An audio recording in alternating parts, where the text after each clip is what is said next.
Nueva semana, nuevo vídeo, bienvenidos a Ket.g, tu canal de computación cuántica. En el vídeo de hoy vamos a hablar del primer algoritmo dentro de todo el mundo de la computación cuántica que consiguió una mejora exponencial sobre el mejor de los algoritmos clásicos. No es el algoritmo de Deuss-Jozsa, no es el algoritmo de Bunsen-Waserani, es el algoritmo de Simon. Así que hoy vamos a ver qué problema resuelve y de qué manera. Dicho esto, comencemos.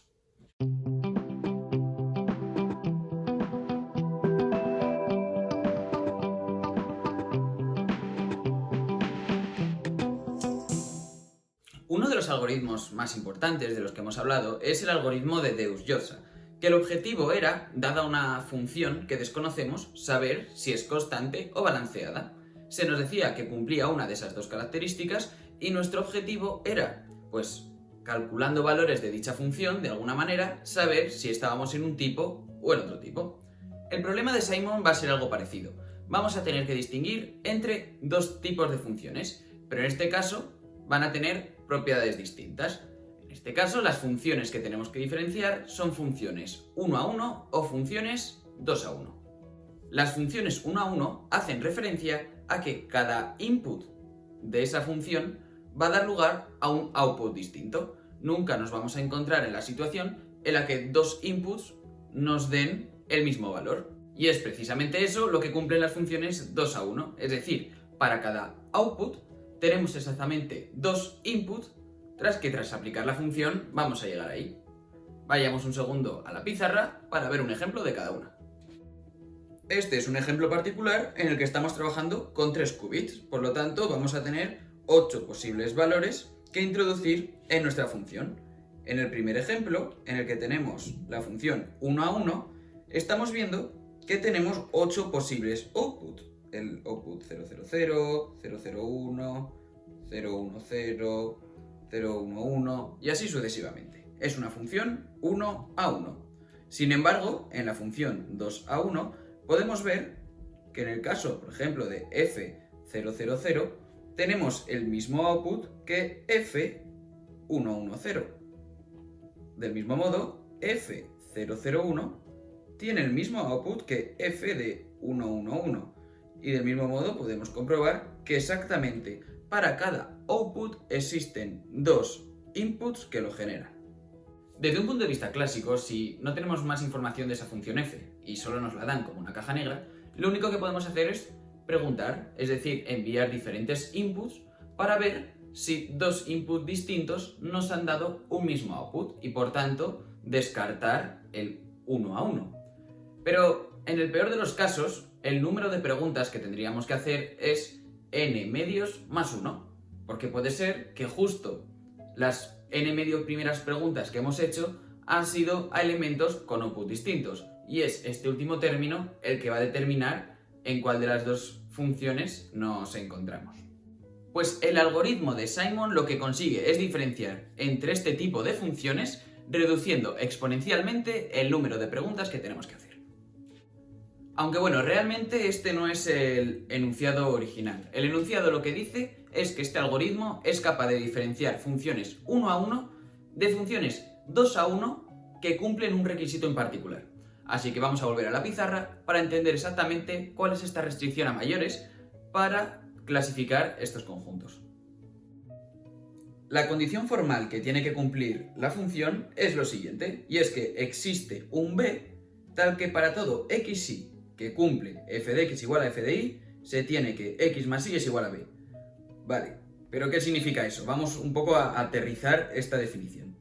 Lo que viene a decir es que para esa función f2 a 1 existe un b, vamos a decir por ejemplo b igual a 1, 1, 0, tal que si por ejemplo tenemos el input x1, x2, x3 y el input y1, y2 y 3, estos dos inputs van a compartir el output, es justo ese elemento 2 a 1, si la suma nos da b, es decir, 1, 1, 0. Visto de esta manera, por ejemplo, si tenemos el elemento 000 y el elemento 1, 1, 0, como la suma de ambos es 1, 1, 0, que es igual a b, pues van a compartir output. Y es un ejemplo que podemos ver aquí. El 0, 0, 0 y el 1, 1, 0 comparten output, porque justo cumplen esta propiedad que estamos viendo.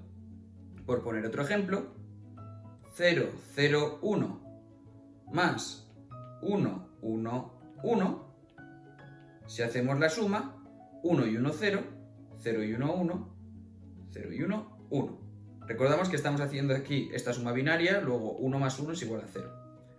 Y nuestro resultado es b, 1, 1, 0. Por tanto, este input con este input van a compartir el mismo output. Pues el algoritmo de Simon es capaz de distinguir funciones 1 a 1 de funciones 2 a 1 que cumplen esta propiedad. Entonces, teniendo esto en mente, solo hay que darse cuenta de un pequeño detalle, y es que si b es igual a 0, 0, 0, justo vamos a tener una función 1 a 1, ya que si tenemos un input x1, x2, x3, y la suma, esa suma binaria, tiene que dar 0, 0, 0, el único valor posible es precisamente también x1, x2, x3. Por lo tanto, es el mismo, el único valor que va a tener ese output. Por tanto, el algoritmo de Simon no es otra cosa que una subrutina capaz de obtener el valor de b. Por tanto, si b al final nos da el valor 0, es una función 1 a 1. Si nos da un valor distinto de 0, sea lo que sea, es una función 2 a 1.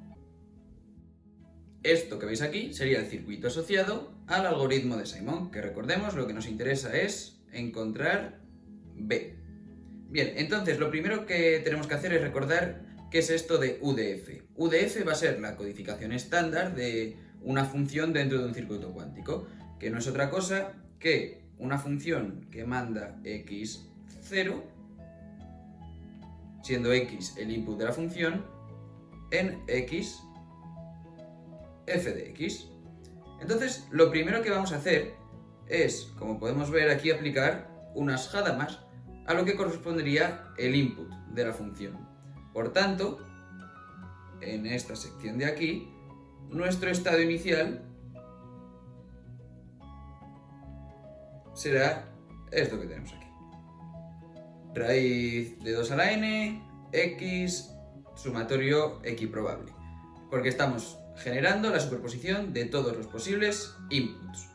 Después de esto, lo que vamos a hacer es aplicar la función UDF. Entonces, lo que vamos a conseguir es aplicar eso a cada uno de los elementos de la superposición equiprobable. Por tanto, en este punto de aquí, nuestra función será x f de x. Bueno, aquí realmente estos qubits los teníamos a 0, pues ahora se han convertido en f de x. Y ahora, un punto muy importante es estas mediciones que tenemos aquí. Lo que vamos a hacer es forzar, colapsar nuestra función para que todos los elementos compartan el mismo output. Entonces, si aquí medimos, y por ejemplo tenemos 1, 1, 1, lo que va a pasar es que aquí se nos va a generar el estado, vamos a decir, x más y partido raíz de 2, donde x e y son los dos inputs que van a ir al output generado. Realmente nos da igual cuál sea el output, pero lo que hemos conseguido es eliminar todos los estados que no nos interesan y que se nos quede únicamente una superposición equiprobable de dos elementos. Los dos que convergen, los dos cuyo output es el mismo valor. En el caso de que sea una función 1 a 1, x e y serían el mismo valor, pero en caso genérico podemos ponerlo como x más y partido raíz de 2. Entonces, en este punto es cuando vamos a aplicar una propiedad muy importante que ya hemos visto en algunos otros vídeos, como en la demostración del algoritmo de Deutsch-Jozsa, en el que vemos que aplicar Hadamards sobre un input x es lo mismo que esto que tenemos aquí. Menos 1 x por z, bueno, partido raíz de 2 a la n, de todos los posibles zetas de z. Esta sería una equivalencia muy utilizada donde tenemos las Hadamars. Por tanto, si aplicamos Hadamars en particular sobre el estado actual, lo que vamos a obtener aquí al final es el siguiente valor.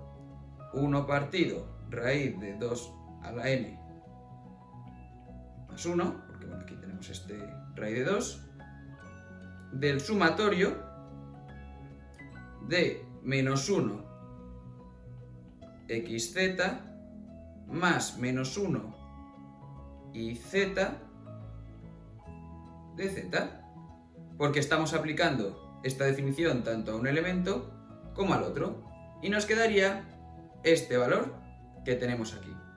Por tanto, si al final del todo medimos, ¿qué es lo que va a pasar? Pues bueno, vamos a obtener un z en particular, y el hecho de que hayamos visto ese z quiere decir que menos 1 a la xz es lo mismo que menos 1 a la yz, porque si hubieran sido distintos, entonces se habrían cancelado, habría dado esto el valor 0 y nunca habríamos observado ese valor z. Por tanto, para un z particular que hemos observado, sabemos que se cumple esta propiedad. Y eso, bueno, vamos a hacer espacio aquí, lo que viene a decir es que x por z es lo mismo que y por z módulo 2, es decir, par o impar. En particular, además sabemos que y, por esta condición extra que habíamos dado, cumple la siguiente relación: x más y igual a b. En particular, si estamos trabajando en módulo 2, podemos decir